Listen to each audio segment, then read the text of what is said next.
The streets were their kingdom, their rules absolute. Every corner, every alley, every shadow was under their control. The city was a chessboard, and they were the masters of the game. They were the law in this town, feared by all. They were the shadows. Their presence was a constant reminder of the power they wielded, a power that was both respected and dreaded. 5 men bound by loyalty, driven by greed. Their bond was unbreakable, forged in the fires of their shared ambition and ruthlessness. Their leader, Frankie the Hammer Moretti, was as cold as steel. His reputation was built on a foundation of fear and respect, a man who commanded loyalty through sheer force of will. His eyes, windows to a soul hardened by violence. They told the story of a man who had seen and done things that would break lesser men. Beside him, Sal the Shark Santoro, a man who enjoyed inflicting pain. His sadistic tendencies were well known, and he relished every moment of it. Then came the twins, Marco and Luca the Terrors Bianchi. Their identical appearance was as unnerving as their unpredictable nature. They were a force of chaos, always ready to unleash their fury. Brutal and unpredictable, they were wild cards in Frankie's deck. Their actions were as erratic as they were violent, making them a dangerous element in the gang's hierarchy. And lastly, there was Tommy Two Guns Russo, the youngest, always eager to prove himself. His youth was both his strength and his weakness, driving him to take risks that others would avoid. They ruled the night, the stench of fear, their calling card. It lingered in the air, a constant reminder of their dominance. Their reign had lasted years, suffocating the town's spirit. The city had become a place of despair, its people living in the shadows of their terror. No one dared to cross them, until now. A new force was rising, challenging their authority, threatening to bring an end to their reign of terror. The balance of power was shifting, and the streets were about to witness a battle for control like never before. Frankie ran his empire with an iron fist. Businesses paid protection money, their silence bought. Those who resisted paid dearly.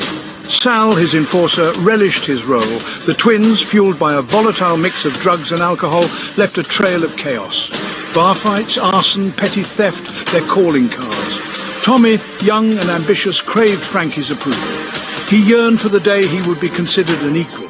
They were a force of nature, unstoppable. They were the nightmare on everyone's mind, their names whispered in fear, the shadows.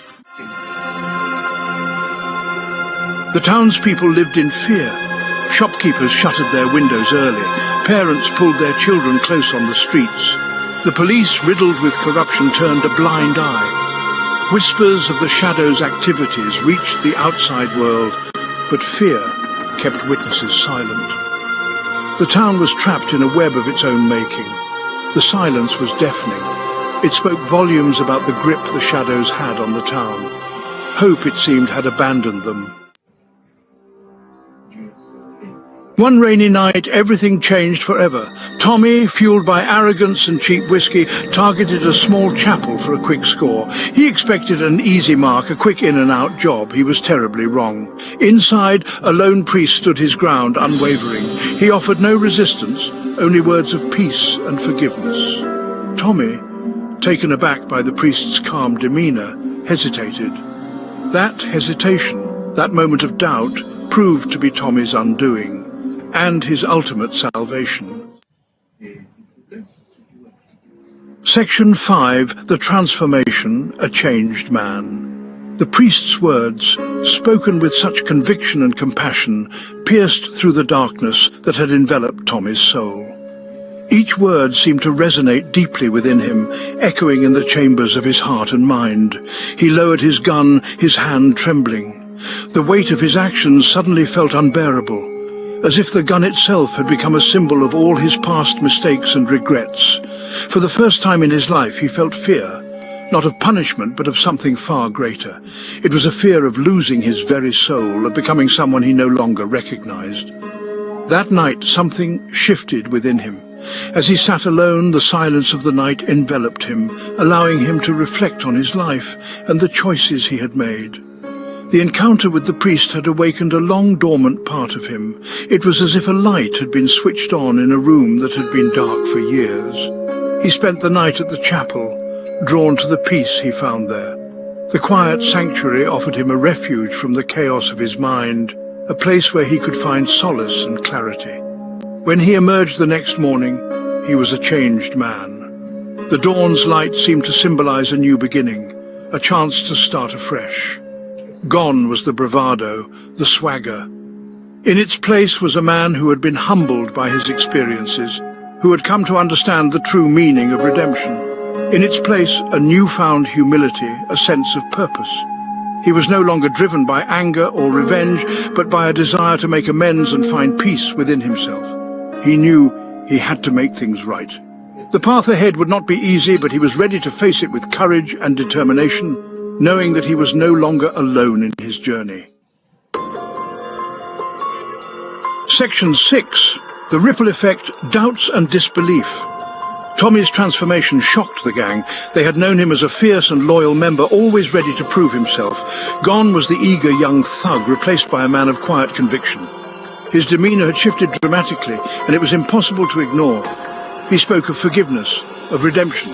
His words carried a weight that was unfamiliar to the hardened men around him. His words were met with mockery and disbelief. The gang couldn't fathom the change in Tommy.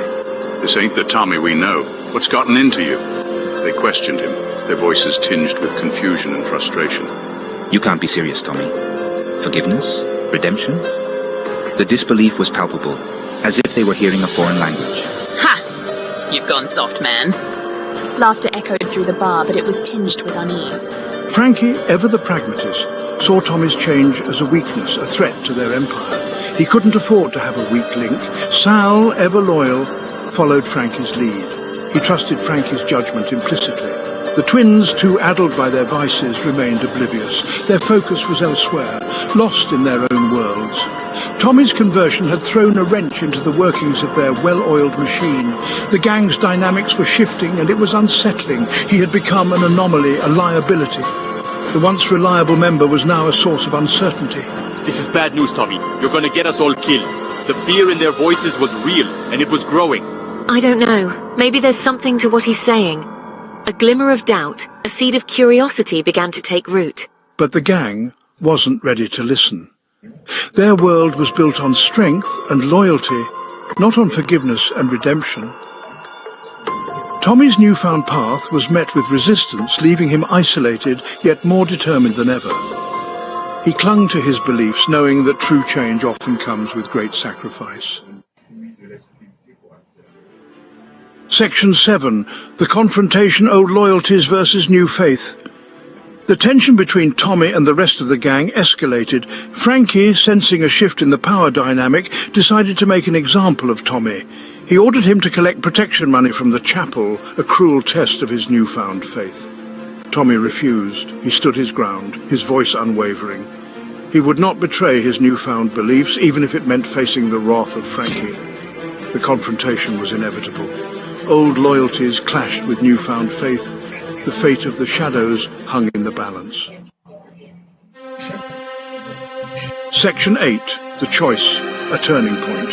Frankie, enraged by Tommy's defiance, lunged at him, crowbar raised. Time seemed to slow down. In that split second, Tommy had a choice: to fight back, to revert to his old ways, or to stand firm in his faith. He chose the latter. He closed his eyes and braced for the impact, but the blow never came. Frankie, his face a mask of confusion and rage, hesitated. The sight of Tommy's unwavering faith, his willingness to face death for his beliefs, shook Frankie to his core. It was a turning point, a crack in the armor of the hardened gangster. Section 9. Redemption, the power of forgiveness. Frankie lowered the crowbar, his hand trembling. The sight of his former enforcer standing before him, a beacon of hope in the darkness of their world, was too much to bear. He broke down, his tough exterior crumbling. Tommy, seeing his former leader's vulnerability, reached out to him. He offered him forgiveness, a chance at redemption. Frankie, overwhelmed with emotion, accepted. The power of forgiveness, of second chances, had begun to work its magic. The shadows, once a symbol of fear and oppression, were about to embark on a new path. Section 10. A new dawn hope springs eternal. News of the shadows spread through the town like wildfire. Skepticism gave way to cautious optimism. The grip of fear that had held the town hostage for so long began to loosen. The shadows, led by a changed man, started to atone for their past sins. They used their influence to protect the weak, to right the wrongs they had committed. The town, witnessing their genuine remorse, slowly began to heal. The journey from darkness to light was not easy, but the shadows, through their transformation, had shown the town and themselves that even in the darkest of hearts, hope could spring eternal.